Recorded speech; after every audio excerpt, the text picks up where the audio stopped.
안녕하세요. 유나입니다. 요즘 뭐 감기에 코로나에 이제 면역력 관리 어떻게 하는지 많은 질문이 올라올 때예요. 사실 인스타에까지도 질문이 붙고 있어서 오늘은 저는 어떤 면역 관리를 하고 있는지 알려드리려고 합니다. 일단 가장 첫 번째로 제가 얼마 전부터 면역 주사를 맞기 시작했거든요. 이제 알고 계시는 뭐 마늘 주사 뭐 이런 거는 아니고요. 혹시 이뮤 알파주라는 주사 들어보셨어요? 브랜드에 따라 이름이 좀 다르긴 한데 뭐 자닥신, 해리 주사 등등 뭐 이제 여러 가지 이름으로 불리우는데 일단 뭐 어떤 주사든 공통적인 성분인 건 사이모신 알파 1이라는 성분을 몸에 직접 주사하는 주사예요, 전부 다. 이 사이모신 알파 1이 뭐냐면 우리 몸에 원래 있는 면역 물질이에요. 그 물질을 더 이렇게 직접 주입하는 주사라고 해요. 면역력이 떨어지면 갑자기 몸살이 오거나 감기 걸린 사람들도 있고 이제 헤르페스 증상이 올라오는 분들도 있고 여러 가지에 이제 노출이 되는 상황이잖아요. 근데 면역 성분을 집어 넣다 보니까 조금 더 방지된다. 면역력이 조금은 올라간다 라는 개념이더라고요. 찾아보니까 이게 조금은 보편화가 지금 되고 있어서 뭐 피부과나 성형외과 이런 데에서 조금 놓고 있더라고요. 근데 저도 사회 맞아야 된다고 해가지고 사회 묶어서 무슨 이벤트 가격 같은 걸로 해서 50만 원에 지금 결제를 해서 맞고 있거든요. 지금 2차까지 맞았고 맞을 때 딱히 대단히 아프거나 하지 않아요.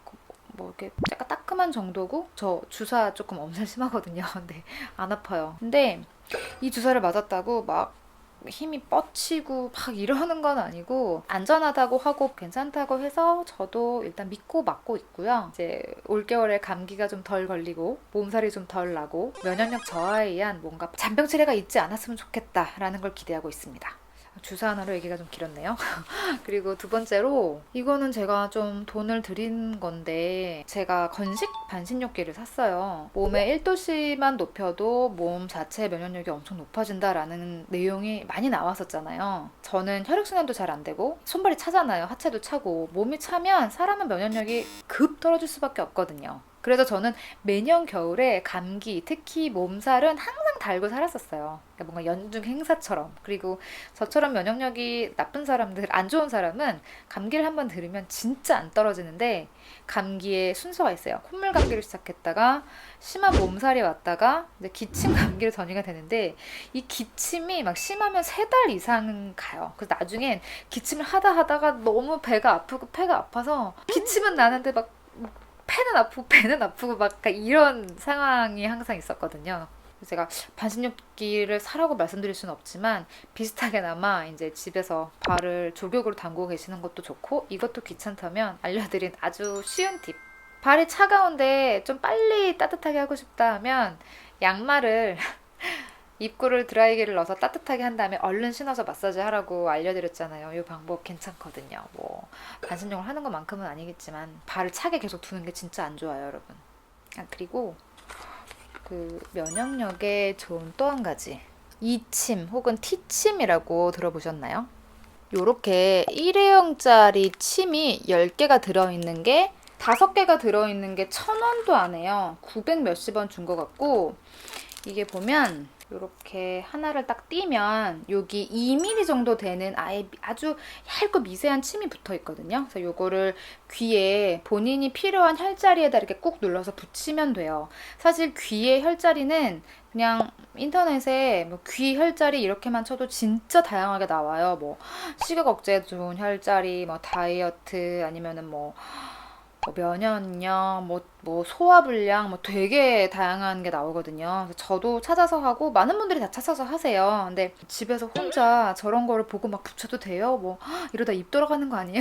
라고 걱정하실 수도 있는데 한의원에서 이렇게 쓰는 긴 침 있죠. 이런 거는 라이센스가 있는 분들이 당연히 하셔야 되는 게 맞는데 요거는 집에서 그냥 편하게 붙일 수 있는 걸로 나온 거고요. 제가 얼마 전에 한의원을 갔다가 면역력 좋은 자리에 붙여주셨거든요. 일주일 동안 붙이고 있으라고 하셔갖고 일주일 뒤에 뗐어요. 근데 떼서 보니까 제가 갖고 있는 거랑 같은 제품인 거예요. 전 한의원에서 붙여줘갖고 훨씬 긴 침인 줄 알았거든요. 이제 침이 무서운 분들은 이 귓바퀴 있죠. 이 귓바퀴만 이렇게 손으로 눌러줘도 면역력이 올라간다고 해요. 사실 이 귓바퀴를 다 이 침으로 찔러 놓긴 조금 어렵거든요. 그때 한양 갔을 때도 양쪽에서 한쪽에만 3개의 혈자리에 찔러 넣으셨어요. 그래서 왜 한쪽에만 해요? 그랬더니 양쪽 다 할 필요 없다고. 그리고 할 때도 한쪽에 할 때 3개 정도가 적당하대요. 욕심내서 막 집에서 8개, 10개씩 찔러내시는 분들이 있는데 이렇게 무리하게 하지 말고 3개 정도가 적당하다고 합니다. 관심 있는 분들은 참고해서 한번 붙여보세요. 뭐 다이어트 혈자리 이런 것도 있으니까. 그다음에 두 번째, 이너뷰티 얘기를 빼놓을 수 없죠. 사실 우리가 뭘 먹는지에 따라 몸의 면역력은 크게 달라지니까. 일단 영양제는 제가 예전에 제 영양제 영상에서 보여드렸던 그 구성을 먹고 있어요. 근데 이제 면역력이 조금 신경 쓰일 때, 뭐 스트레스를 많이 받았거나 좀 그날 피곤할 때는 비타민C 그 태블릿 양을 조금 늘려요. 뭐 메가도즈까지는 아니더라도 일단 면역력 했을 때 비타민C는 특히나 잘 챙겨 먹으려고 하고 있고요. 아시겠지만 굳이 비타민C 고가 필요 없고요. 그냥 시중에서 흔히 파는 비타민C여도 됩니다. 그리고 제가 요즘 면역력을 위해 특별히 계속 챙겨 먹고 있는 게 버섯. 근데 이 버섯이 어떤 종류의 버섯이든 상관없어요. 뭐 표고, 양송이, 뭐 팽이, 느타리 다 상관없어요. 버섯에는 기본적으로 면역력 증강 물질이라는 게 들어있기 때문에 어떤 종류의 버섯이든 꾸준히만 먹어줘도 몸이 건강해질 수밖에 없는 게 버섯이거든요. 우리가 마트에 가서 보이는 그런 좋은 식재료들이 다들 그렇지만 암 관련 논문들, 그다음에 면역력 관련 사실 이 버섯이 굉장히 강력하죠. 물론 뭐 영지나 상황버섯, 동충하초 뭐 이런 것처럼 약용 버섯으로 쓰는 것들 말고 이런 것들은 특히나 많은 양을 장복하게 되는 거에 대한 좀 위험성이 있거든요. 그냥 우리가 반찬으로 만들어 먹는 식품, 식재료인 버섯들, 이런 버섯들은 뭐 온라인에 하루 권장량 뭐 이런 얘기들이 있던데 그거 아니에요. 고기보다 많이 먹어도 상관없는 게 버섯이거든요. 적은 양이든 많은 양이든 좋으니까 매일매일 꾸준히 식사하실 때마다 같이 드셔도 좋고 뭐 간식으로 먹으면 더 좋죠. 저는 요즘 기버터라는 거랑 버섯이랑 야채를 구워 먹고 있거든요.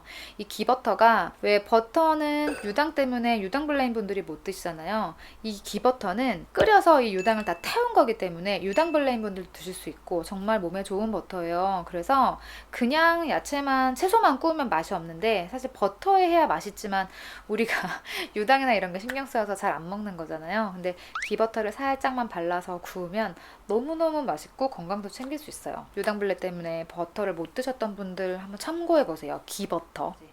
그리고 이것도 정말 중요한 포인트죠. 장 건강 이꼬르 면역력.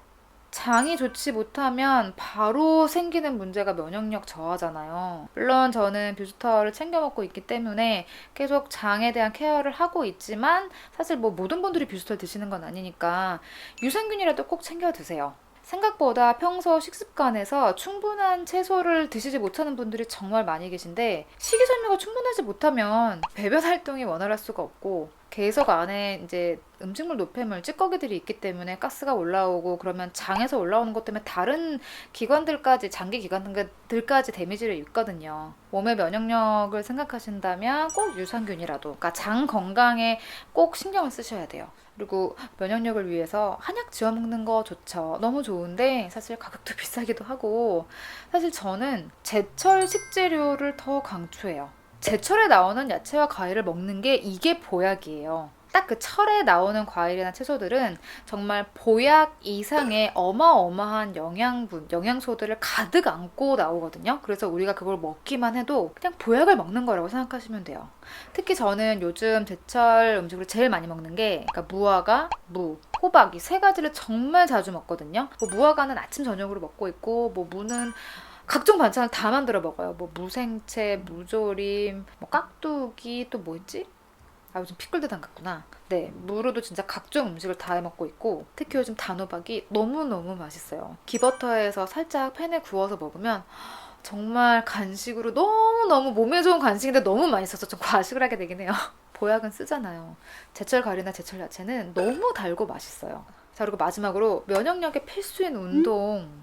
사실 저는 운동을 면역력을 위해 딱 자기에게 필요한 만큼을 하라고 말씀드리고 싶어요. 이게 무슨 얘기냐면 예를 들어 친한 언니가 몸이 되게 야리야리한 언니였는데 헬스 트레이너처럼 되게 막 몸을 키우고 싶어 했어요. 크로스핏 하시는 분들 아시겠지만 강도가 굉장히 세잖아요. 강도가 세기 때문에 나 이제 꼭 건강해질 것 같아 라고 하는데 매일매일 콧물이 나고 몸살이 걸려있고 자꾸 끙끙 앓는 거예요. 그 이유가 내가 쓸 수 있는 에너지 이상을 다 써서 모든 에너지를 다 고갈시켜 버리니까 면역력이 떨어지는 거죠. 그래서 몸이 자꾸 아픈 거예요. 그래서 내가 건강하자고 운동을 하는데 자꾸 운동을 해서 몸이 아프면 안 되잖아요. 뭐든지 운동은 내가 필요한 근력을 만드는 운동을 해주되 내가 넉다운이 돼서 몸이 아프지 않을 정도로 매일매일 적당한 대신 근력이 포함되어 있는 운동을 해주는 게 좋은 것 같아요.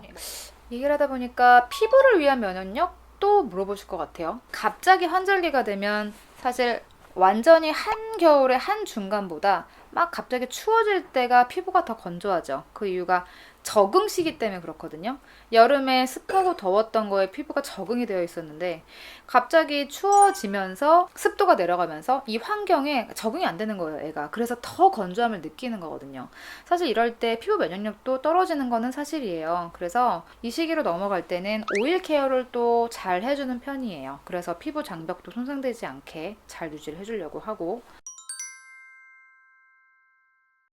아무튼 우리 구루미님들 면역력 떨어져서 아프면 안 되니까 진짜 뭐라도 나 스스로의 면역력을 높이기 위해 노력해야 되는 거 아시죠? 잠 푹 주무시고요. 스트레스 받지 마시고요. 그럼 우리는 다음번에 더 건강한 영상에서 만나요. 안녕!